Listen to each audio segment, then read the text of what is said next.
നമസ്കാരം. മലയാളി വാർത്തയിലേക്ക് സ്വാഗതം. മരത്തിന് ചുവട്ടിലിരിക്കുന്ന കേന്ദ്ര സഹമന്ത്രി സുരേഷ് ഗോപി ആൾക്കൂട്ടത്തിൽ നിന്ന് നിവേദനവുമായി എത്തിയ ഒരു സാധാരണക്കാരനായ വ്യക്തി. തന്റെ പരാതികൾ പേപ്പറിലാക്കി കേന്ദ്രമന്ത്രിക്ക് കൊടുക്കാൻ ആരോ അദ്ദേഹത്തെ ഉപദേശിച്ചിരിക്കണം. അതനുസരിച്ച് തന്റെ പരാതികൾക്കും പരിഭവങ്ങൾക്കും ഒരു ഉത്തരം കേന്ദ്രമന്ത്രിയിൽ നിന്ന് കിട്ടുമെന്ന പ്രതീക്ഷയോടെ ആയിരിക്കാം ആ മനുഷ്യൻ സുരേഷ് ഗോപിക്ക് അരികിൽ എത്തിയത്. എന്നാൽ സുരേഷ് ഗോപി ചെയ്തതാകട്ടെ ആ പരാതി വാങ്ങുകയോ അതെന്താണെന്ന് അറിയാൻ ശ്രമിക്കുകയോ ചെയ്തില്ല. മാത്രമല്ല, ഈ കാഴ്ച കണ്ട്, അതായത് ഒരാൾ പരാതി കൊടുക്കുന്നു, അത് കേന്ദ്രമന്ത്രി വാങ്ങുന്നില്ല, ആ ഒരു പരാതി പരിഗണിക്കുന്നില്ല, ഇത് കണ്ട് പരാതിയുമായിട്ട് വന്ന മറ്റൊരാളാകട്ടെ തന്റെ പരാതി പതുക്കെ മടക്കി ഒളിപ്പിക്കുകയും ചെയ്തു. കേന്ദ്ര സഹമന്ത്രി സുരേഷ് ഗോപിയുടെ ഈ ചെയ്തികൾ കഴിഞ്ഞ ദിവസങ്ങളിൽ സാമൂഹ്യ മാധ്യമങ്ങളിൽ പ്രചരിച്ചിരുന്നു. കലുങ്ക് സൗഹാർദ്ദ സംവാദം നടത്തുന്നതിനിടെയാണ് വയോധികന്റെ നിവേദനം പരിഗണിക്കാതിരുന്നത്. ജനപ്രതിനിധി പാവപ്പെട്ടവരെയും പരിഗണിക്കണമെന്ന് വിവിധ രാഷ്ട്രീയ നേതാക്കൾ അഭിപ്രായപ്പെട്ടു. ഇതോടെ കേന്ദ്ര സഹമന്ത്രിക്കെതിരെ രൂക്ഷമായ വിമർശനം ഉയർന്നു. സംഭവം ശ്രദ്ധയിൽപ്പെട്ട CPM ജില്ലാ സെക്രട്ടറി KV അബ്ദുൽ ഖാദർ കൊച്ചുവേലായുധന് വീട് വെച്ച് നൽകുമെന്ന് അറിയിക്കുകയും ചെയ്യുന്നു. അങ്ങനെ വളരെ സോഷ്യൽ മീഡിയയിലൊക്കെ വളരെ വിവാദമായ വിമർശനങ്ങൾക്ക് വഴിവെച്ച ആ ഒരു സംഭവത്തിലെ കഥാപാത്രം, അതായത് ആ പരാതിയുമായി വന്ന പുള്ളു സ്വദേശി കൊച്ചുവേലായുധൻ, അദ്ദേഹത്തിന്റെ നിവേദനം സ്വീകരിച്ചില്ലെന്ന വിവാദത്തിൽ സുരേഷ് ഗോപി പ്രതികരിച്ചിരുന്നു. അദ്ദേഹം തന്റെ നിലപാട് വ്യക്തമാക്കിയതാണ്. വിശദീകരണം, ന്യായീകരണം ഇങ്ങനെയായിരുന്നു. ഭവന നിർമ്മാണം സംസ്ഥാന വിഷയമാണ് എന്നായിരുന്നു സുരേഷ് ഗോപിയുടെ ന്യായീകരണം. അതിനാൽ അത്തരം അഭ്യർത്ഥനകൾ ഒരാൾക്ക് മാത്രം അനുവദിക്കാനോ തീരുമാനിക്കാനോ കഴിയില്ല എന്നും സുരേഷ് ഗോപി പറഞ്ഞു. അതിന് സംസ്ഥാന സർക്കാർ തന്നെ വിചാരിക്കണമെന്നായിരുന്നു കേന്ദ്ര സഹമന്ത്രി പറഞ്ഞത്. കാര്യങ്ങൾ അങ്ങനെ തന്നെയാണ് എങ്കിൽ പോലും നടപടികളുണ്ട്, സംസ്ഥാന സർക്കാർ സ്വീകരിക്കേണ്ട നടപടി തന്നെയാണ്. എങ്കിൽ പോലും പരാതിയുമായി തൻ്റെ അരികിലേക്ക് വരുന്ന ഒരു വ്യക്തിയോടുള്ള സമീപനം, ആ സമീപനത്തിൽ കേന്ദ്രമന്ത്രിക്ക് വീഴ്ച പറ്റി എന്ന് തന്നെയാണ് എല്ലാവരും വിമർശിക്കുന്നത്. ആ പരാതി ഒന്ന് വാങ്ങാനോ അല്ലെങ്കിൽ അദ്ദേഹത്തിനോട് അത് പറ്റില്ല എന്ന് പറയുന്ന രീതിക്ക് വരെ ഒരു വ്യത്യാസമുണ്ടായിരുന്നു. അപ്പോൾ ആ ഒരു മനോഭാവ പെരുമാറ്റം തന്നെയാണ് ഇവിടെ സുരേഷ് ഗോപി വിമർശിക്കപ്പെടുന്നത്. 77-കാരനായ കൊച്ചുവേലായുധനാണ് ആ വ്യക്തി. പ്രതീക്ഷയോടെയാണ് നടൻ കൂടിയായ കേന്ദ്രമന്ത്രി സുരേഷ് ഗോപിയെ കാണാൻ സഹായ അഭ്യർത്ഥനയുള്ള കത്തുമായി കൊച്ചുവേലായുധൻ എത്തിയത്. കൊച്ചുവേലായുധന്റെ പുള്ളിലെ വീടിനടുത്തായിരുന്നു സുരേഷ് ഗോപിയുടെ കലുങ്ക് ചർച്ച എന്ന ജനസമ്പർക്കം. നിവേദനം സ്വീകരിക്കാതെ തിരിച്ചയക്കുന്നത് എല്ലാവരും അറിഞ്ഞു. പക്ഷേ അദ്ദേഹത്തിന് പരിഭവമൊന്നും തോന്നിയില്ല. കാരണം കത്തിലെ ആവശ്യം എന്തെന്നറിഞ്ഞാൽ താനല്ല അപമാനിതനാകുക എന്ന് അദ്ദേഹത്തിന് ഉറപ്പുണ്ട്. ചുമട്ടുതൊഴിലാളിയായിരുന്ന കൊച്ചുവേലായുധനും 4 അംഗ കുടുംബവും 2.5 വർഷത്തോളമായി തൊഴുത്തിലാണ് താമസിക്കുന്നത്. നല്ലൊരു വീട് അവർക്കുണ്ടായിരുന്നു.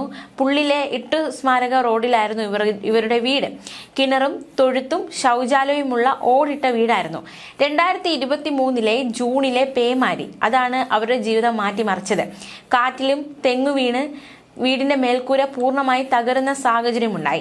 കൊച്ചുവേലായുധൻ, ഭാര്യ സരോജിനി, മകൾ ഷീജ, മരുമകൻ മേഘേഷ്, മകൻ ബിനോജ് എന്നിവർക്ക് ഗുരുതര പരിക്കാണ് അന്ന് പറ്റിയത്. തൃശൂർ ജില്ലാ ആശുപത്രിയിൽ ചികിത്സയിൽ കഴിഞ്ഞു. തിരിച്ചെത്തിയപ്പോഴേക്കും താമസിക്കാൻ ഇടമില്ലാതെ അവർ അനാഥരായി. പശുവിനെ പുറത്തു കെട്ടി തൊഴുത്തിലേക്ക് അവർ ചേക്കേറുകയായിരുന്നു. പിറ്റേന്ന് പശുവിനെ വിറ്റ് കിട്ടിയ പണം കൊണ്ട് പനമ്പ് വാങ്ങി തൊഴുത്ത് മറയ്ക്കുന്ന സാഹചര്യമുണ്ടായി. നിലം മെഴുകി ചോർന്നൊലിക്കുന്ന മേൽക്കൂരയിലെ ഓലയ്ക്ക് മീതെ പ്ലാസ്റ്റിക് ഷീറ്റും വിരിച്ചു.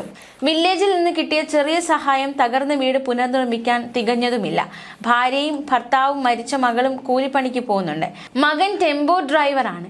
2 തവണ കാലിലും വയറിനും ശസ്ത്രക്രിയ കഴിഞ്ഞ കൊച്ചുവേലായുധന് ജോലി എടുക്കാൻ കഴിയാത്ത സാഹചര്യമാണ്. CITUവിൽ ചുമട്ടുതൊഴിലാളിയായിരിക്കെ CPMന്റെ പുൾ ബ്രാഞ്ച് സെക്രട്ടറി ആയിരുന്നു വേലായുധൻ. പിന്നീട് INTUCയിൽ ചേർന്നു. കഴിഞ്ഞ ദിവസം എത്തിയ CPM ജില്ലാ സെക്രട്ടറി KV അബ്ദുൽ ഖാദർ വീട് ഉടൻ പുനർനിർമ്മിക്കുമെന്ന് ഉറപ്പ് നൽകിയതാണ്. CPIയിലെ CC മുകുന്ദൻ MLAയും സഹായ വാഗ്ദാനം ചെയ്ത് രംഗത്ത് വന്നതാണ്. കുറച്ചുകാലം വീടിനടുത്തുള്ള മഞ്ജു വാര്യരുടെ വീട്ടിൽ സെക്യൂരിറ്റി ആയിരുന്നു കൊച്ചുവേലായുധൻ. ഇത്തരത്തിൽ തന്റെ വീടിന്റെ അവസ്ഥ വളരെ പരിതാപകരമായിരുന്നു. അതുകൊണ്ടാണ് കേന്ദ്രമന്ത്രിയിൽ നിന്നെങ്കിലും തനിക്കൊരു മറുപടി കിട്ടുമെന്ന പ്രതീക്ഷയോടെ ആ മനുഷ്യൻ അദ്ദേഹത്തിന്റെ അരികിലേക്ക് എത്തിയത്. പലയിടങ്ങളിൽ മുട്ടി, പലയിടങ്ങളിൽ അപേക്ഷിച്ചു. പക്ഷേ കാര്യമായ പ്രയോജനം ഉണ്ടായിരുന്നില്ല. ഒടുവിൽ വന്ന് താൻ മുട്ടിയ വാതിൽ, അവിടെ നിന്നും അത് തന്റെ പരാതി ഒന്ന് പരിഗണിക്കാൻ പോലും കാണിച്ചില്ല. ആ ഒരു സമീപനമൊക്കെ തീർച്ചയായും വിമർശന വിധേയം തന്നെയാണ്. അത്തരത്തിലൊരു താനല്ലാത്ത കാര്യങ്ങളിൽ തീരുമാനമെടുക്കേണ്ടതെങ്കിൽ പോലും ഒരു പരാതിയുമായ ഒരു വ്യക്തി അടുത്തു വരുമ്പോൾ ഏത് രീതിയിൽ പ്രതികരിക്കണം അത് തീർച്ചയായിട്ടും കുറച്ചുകൂടി നല്ല രീതിയിൽ സമീപിക്കാമായിരുന്നു കേന്ദ്രമന്ത്രിക്ക് എന്ന വിമർശനം ശക്തമാണ്. എന്തായാലും ജനങ്ങൾക്ക് വ്യാജ പ്രതീക്ഷകൾ നൽകുന്നത് തന്റെ ശൈലിയല്ല എന്നാണ് സുരേഷ് ഗോപി പ്രതികരിക്കുന്നത്. ഈ സംഭവത്തിലൂടെ മറ്റൊരു പാർട്ടി ആ കുടുംബത്തെ സമീപിച്ച് സുരക്ഷിത ഭവനം ഉറപ്പാക്കാൻ മുന്നോട്ട് വന്നതിൽ സന്തോഷമുണ്ട് എന്നും സുരേഷ് ഗോപി പറഞ്ഞു. രാഷ്ട്രീയ ഉന്നമുള്ളതാണെങ്കിലും താൻ കാരണം അവർക്കൊരു വീട് കിട്ടിയല്ലോ എന്നാണ് സുരേഷ് ഗോപി സാമൂഹിക മാധ്യമത്തിലൂടെ പ്രതികരിച്ചത്. ഭവന നിർമ്മാണം സംസ്ഥാന വിഷയമാണ്. അതിനാൽ അത്തരം അഭ്യർത്ഥനകൾ ഒരാൾക്ക് മാത്രം അനുവദിക്കാനോ തീരുമാനിക്കാനോ സാധിക്കില്ല. അതിന് സംസ്ഥാന സർക്കാർ തന്നെ വിചാരിക്കണം. പൊതുപ്രവർത്തകനായി എന്ത് ചെയ്യാൻ കഴിയില്ല എന്നതിനെക്കുറിച്ച് തനിക്ക് ധാരണയുണ്ട്. പാലിക്കാനാകാത്ത വാഗ്ദാനങ്ങൾ നൽകാറില്ല എന്നതടക്കമുള്ള പ്രതികരണമായിരുന്നു സുരേഷ് ഗോപി നടത്തിയത്. സുരേഷ് ഗോപി നിവേദനം അടക്കിയ കൊച്ചുവേലായുധന് CPM ആണ് വീട് വെച്ച് നൽകാമെന്ന് പ്രഖ്യാപിച്ചത്. CPM തൃശൂർ ജില്ലാ സെക്രട്ടറി KV അബ്ദുൽ ഖാദറാണ് ഇക്കാര്യം അറിയിച്ചത്.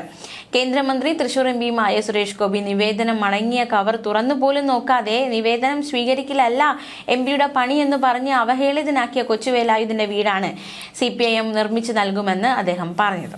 തീർച്ചയായിട്ടും ഇത് തന്നെയാണ് വളരെ വിമർശനമായത്. അതായത് നിവേദനം സ്വീകരിക്കലല്ല MPയുടെ പണി എന്ന് പറഞ്ഞ് ഒരു പ്രതികരണം, അതുമാത്രമല്ല ഒരു നിഷേധാത്മക പ്രതികരണം കേന്ദ്രമന്ത്രിയുടെ ഭാഗത്തു നിന്നും ഉണ്ടായി.